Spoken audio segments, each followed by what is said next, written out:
He smiled in court like this was all a misunderstanding. Not the nervous smile of an innocent man, but a relaxed one, slow, confident, almost amused. The kind that made reporters whisper and jurors exchange uneasy looks. His suit was pressed, his hair neatly combed, his hands folded as if he were attending a ceremony in his honor. Daniel Crowe had been smiling since the day of his arrest. The charges were severe. Multiple disappearances, evidence of torture, murder without recovered bodies. The prosecution painted him as a monster who hid behind good manners and charity work. The defense called it circumstantial, a tragic case of coincidence and public hysteria. Daniel listened to it all with a faint smile. When families cried on the witness stand, he nodded sympathetically. When photos of the missing flashed across the screen, he looked down respectfully. Not once did his expression crack. People began to doubt. Maybe he really was innocent. On the final day, the defense rested. The courtroom buzzed with quiet tension. It felt like the end, like he might walk free. Then the prosecutor stood. "One final piece of evidence," she said. Daniel's smile faltered for the first time, just barely. A blink too slow, a breath held too long. The judge nodded. The lights dimmed. A screen lowered behind the witness stand. Daniel straightened in his chair, his smile returning, controlled. Whatever this was, he believed he'd already buried it. The video began with darkness. Then sound. Breathing, uneven, panicked. The image sharpened. A small room appeared, concrete walls, no windows. A single bulb swung overhead. The camera angle was low, hidden, as if it had been placed deliberately. A woman sat on the floor, wrists bound, knees pulled to her chest. Her face was bruised, streaked with tears. She looked directly toward the camera, eyes wide with terror. A murmur rippled through the courtroom. Daniel stopped smiling. The woman spoke, her voice trembling raw. "My name is Rachel Monroe," she said.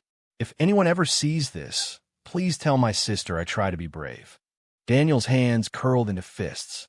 The video continued. Footsteps entered the room. Slow, unhurried. Daniel's voice filled the speakers. Calm, polite, friendly. "You see," he said in the recording, "people think monsters shout. They don't. They explain." Rachel screamed as the camera shook slightly, capturing shadows moving just out of frame. The sound of pain followed. Horrible, unmistakable. Several people in the courtroom covered their mouths. One juror began to cry openly. Daniel stood up. "This is fabricated," he said sharply. "This is illegal." The judge ordered him to sit. The prosecutor didn't look at him. She just said, "Play the rest." The footage jumped forward. Rachel lay motionless now, eyes open but unfocused. Daniel crouched beside her, speaking softly, almost tenderly, wiping blood from her face. "This is the part they never believe," his recorded voice said. "That I enjoyed being trusted first." The screen cut to another clip. Another room. Another victim. Different face. Same fear. Then another. And another. Each video ended the same way. Daniel, smiling into the camera, adjusting it carefully, ensuring the angle was perfect. "I keep records," he said in one clip, "because truth deserves witnesses." In the courtroom, Daniel's face had drained of color. His mouth opened slightly, but no sound came out. The smile that had carried him for months was gone, replaced by naked panic. The prosecutor finally turned to face him. "The defendant believed he destroyed these files," she said calmly. What he didn't know was that his final victim hid a backup inside a ventilation shaft, uploaded automatically the moment she went missing. She paused. She survived long enough to press send. The final video played. Rachel again, alive, crying, but defiant. "If you're watching this," she said, "he's sitting there pretending. Don't let him smile his way out." The screen went black. Silence swallowed the room. Daniel collapsed back into his chair. For the first time, he looked small. The verdict came quickly. Guilty, on all counts. As officers led him away, cameras flashed wildly.